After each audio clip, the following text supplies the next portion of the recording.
ડભોઈ તાલુકાના ચાંદોદ ગ્રામ્ય પંચાયતે નર્મદા નદીમાં સ્નાન પર લગાવ્યો પ્રતિબંધ. નર્મદા નદી ઉપર બોર્ડ લગાવ્યો પ્રતિબંધ. નર્મદા નદીની સપાટી વધતા લેવાયો નિર્ણય. કોઈ પણ જાનહાનિ થશે તો તંત્રની નહીં રહે જવાબદારી.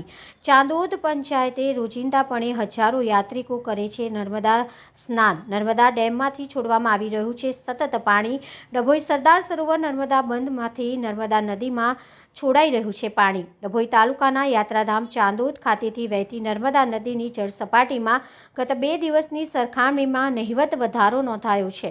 નર્મદા ડેમના 9 દરવાજા 2.1 મીટર ખોલી 2,18,031 ક્યુસેક પાણી હાલ નર્મદા નદીમાં છોડાઈ રહ્યું છે. પરિણામે ડભોઈના ચાંદોદ ખાતે જળસપાટીમાં નહિવત વધારો નોંધાયો છે.